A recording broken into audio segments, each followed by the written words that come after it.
جن کو ہمدردی رہی بلقیس کے ریپسٹ سے، منی پور پر چپ تھے اور بنگال پر غصے میں ہیں۔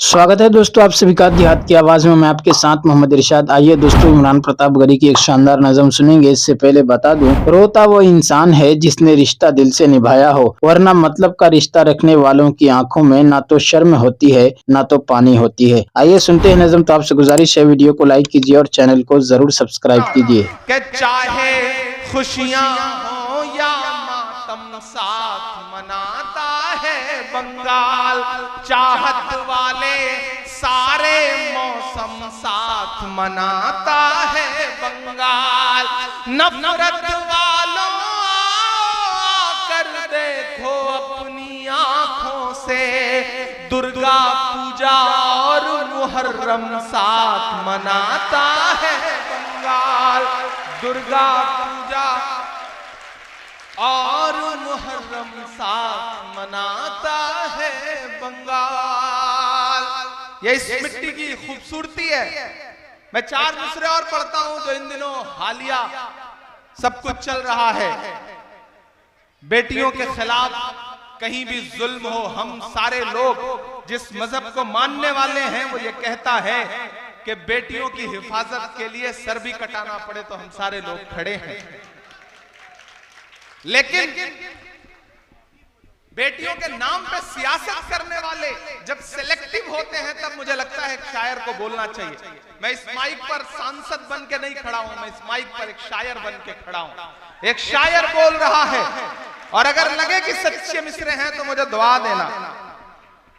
یہ سنا ہے بیٹیوں کے حال پہ غصے میں ہیں، میں نام نہیں لوں گا، آپ پہنچ جائیں گے میں جہاں تک پہنچانا چاہتا ہوں۔ سنیے گا، یہ سنا ہے بیٹیوں کے حال پر غصے میں ہیں، یہ سنا ہے بیٹیوں کے حال پر غصے میں ہیں، جو تھے پچھلے سال چپ اس سال پر غصے میں ہیں، جو تھے پچھلے سال چپ اس سال پر غصے میں ہیں، جن کو ہمدردی رہی بلقیس کے ریپسٹ سے، یہاں سے وہاں تک، جن کو ہمدردی رہی بلقیس کے ریپسٹ سے، منی پور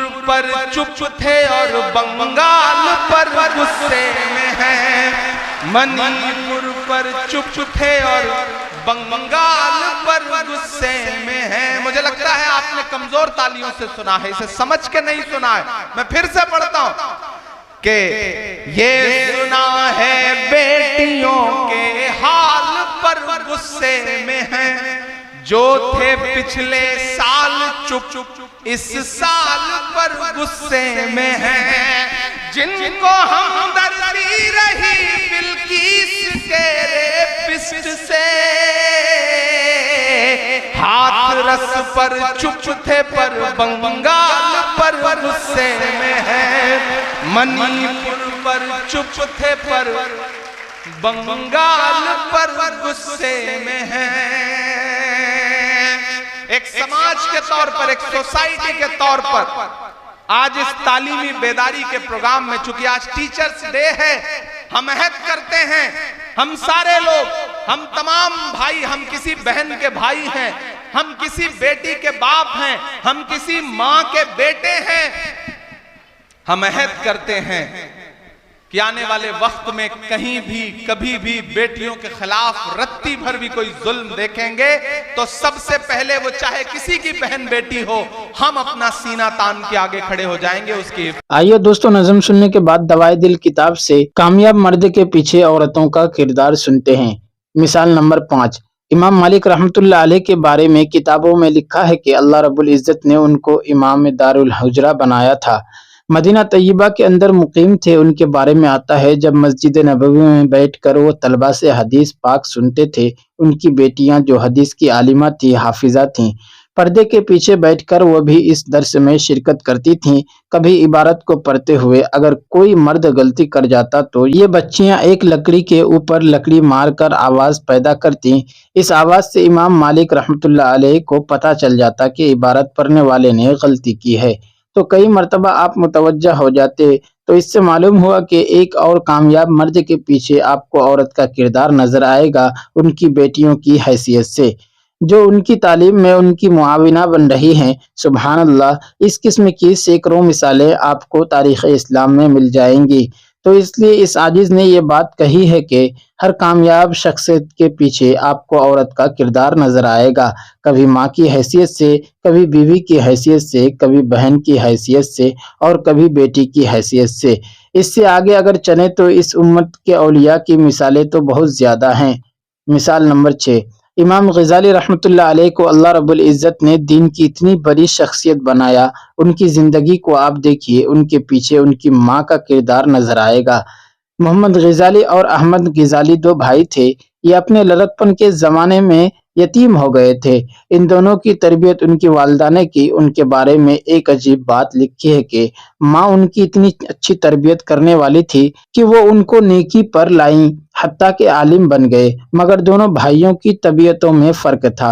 امام غزالی رحمۃ اللہ علیہ اپنے وقت کے بڑے واعظ اور خطیب تھے اور مسجد میں نماز پڑھاتے تھے۔ ان کے بھائی عالم بھی تھے اور نیک بھی تھے، لیکن وہ مسجد میں نماز پڑھنے کے بجائے اپنی الگ نماز پڑھ لیا کرتے تھے۔ تو ایک مرتبہ امام غزالی رحمۃ اللہ علیہ نے اپنی والدہ سے کہا، امی، لوگ مجھ پر اعتراض کرتے ہیں کہ تو اتنا بڑا خطیب اور واعظ بھی ہے اور مسجد کا امام ہے، مگر تیرا بھائی تیرے پیچھے نماز نہیں پڑھتا۔ امی، آپ بھائی سے کہیے کہ وہ میرے پیچھے نماز پڑھا کرے۔ ماں نے بلا کر نصیحت کی، چنانچہ اگلی نماز کا وقت آیا، امام غزالی رحمۃ اللہ علیہ نماز پڑھانے لگے اور ان کے بھائی نے پیچھے نیت باندھ لی۔ لیکن عجیب بات ہے کہ جب ایک رکعت پڑھنے کے بعد دوسری رکعت شروع ہوئی تو ان کے بھائی نے نماز توڑ دی اور جماعت میں باہر نکل آئے۔ اب جب امام غزالی رحمۃ اللہ علیہ نے نماز مکمل کی، ان کو بڑی سبکی محسوس ہوئی، وہ بہت زیادہ پریشان ہوئے، لہٰذا مغموم دل کے ساتھ گھر واپس لوٹے۔ ماں نے پوچھا، بیٹا بڑے پریشان نظر آتے ہو؟ کہنے لگے، امی، بھائی نہ جاتا تو زیادہ بہتر رہتا۔ یہ گیا اور ایک رکعت پڑھنے کے بعد دوسری رکعت میں واپس آ گیا اور اس نے آ کر الگ نماز پڑھی تو ماں نے اس کو بلایا اور کہا، بیٹا تم نے ایسا کیوں کیا؟ چھوٹا بھائی کہنے لگا، امی، میں ان کے پیچھے نماز پڑھنے لگا، پہلی رکعت تو انہوں نے ٹھیک پڑھائی، مگر دوسری رکعت میں اللہ کی طرف دھیان کی بجائے ان کا دھیان کسی اور جگہ تھا، اس لیے میں نے ان کے پیچھے نماز چھوڑ دی اور آ کر الگ پڑھ لی۔ ماں نے پوچھا امام غزالی سے کہ کیا بات ہے؟ کہنے لگے کہ امی، بالکل ٹھیک بات ہے، میں نماز سے پہلے فقہ کی ایک کتاب پڑھ رہا تھا اور نفاس کے کچھ مسائل تھے جن پر غور و خوض کر رہا تھا۔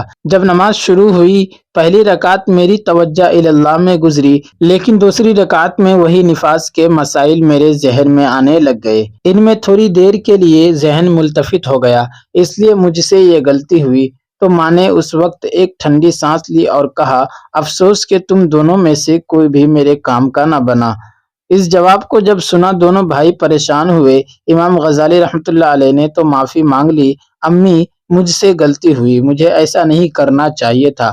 مگر دوسرا بھائی پوچھنے لگا، امی، مجھے تو کشف ہوا تھا، اس کشف کی وجہ سے میں نے نماز توڑ دی، میں آپ کے کام کا کیوں نہ بنا؟ تو ماں نے جواب دیا کہ تم میں سے ایک تو نفاس کے مسائل کھڑا سوچ رہا تھا اور دوسرا پیچھے کھڑا اس کے دل کو دیکھ رہا تھا۔ تم دونوں میں سے اللہ کی طرف تو ایک بھی متوجہ نہ تھا، لہٰذا تم دونوں میرے کام کے نہ بنے۔ سوچنے کی بات ہے، جب ماں ایسی ہو اور تصوف کے اتنے باریک مسائل بچوں کو بتانے والی ہو تو پھر بچے بڑے ہو کر امام غزالی کیوں نہ بنیں گے؟ تو پھر ایک اور کامیاب مرد کے پیچھے آپ کو عورت کا کردار بحیثیت ماں کے نظر آئے گا۔ مثال نمبر 7، اسی طرح شیخ عبد القادر جیلانی رحمۃ اللہ علیہ لڑکپن میں تعلیم حاصل کرنے چلتے ہیں۔ والدہ ان کے کپڑوں میں کچھ پیسے سی دیتی ہیں اور نصیحت کر دیتی ہیں، بیٹے ہمیشہ سچ بولنا۔ چنانچہ راستہ میں ڈاکوؤں نے لوٹ لیا۔ کسی نے پوچھا تمہارے پاس مال ہے؟ انہوں نے سچ سچ بتا دیا۔ اس نے سردار کو بتایا تو سردار نے پاس بلا کر کہا تو نے جھوٹ کیوں نہیں بولا؟ نہ تجھے جان کی فکر نہ مال کی فکر۔ کہنے لگے میری امی نے کہا تھا بیٹا سچ بولنا، اور میں نے ان سے وعدہ کر لیا تھا، مجھے جان کی پرواہ نہ تھی، مجھے اپنے قول کا پاس رکھنا تھا۔ ڈاکوؤں کے دل میں یہ بات گھر کر گئی کہ جب ایک بچہ ماں سے کیے ہوئے وعدے کا اتنا پاس رکھتا ہے تو ہم نے بھی تو کلمہ پڑھ کے اپنے رب سے عہد کیا ہے کہ ہم اس کا پاس کیوں نہ کریں۔ چنانچہ وہ اللہ سے توبہ کرتے ہیں اور اس کے بعد ان کی زندگی میں نیکوکاری آ جاتی ہے۔ یہ بچہ آگے چل کر شیخ عبد القادر جیلانی بنا۔ تو سوچئے ایک اور کامیاب مرد کے پیچھے آپ کو عورت کا کردار ماں کی شکل میں نظر آئے گا۔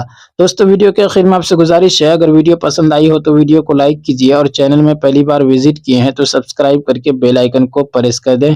ملتے ہیں کسی اور ویڈیو میں ایسے ہی نئی نظم کے ساتھ۔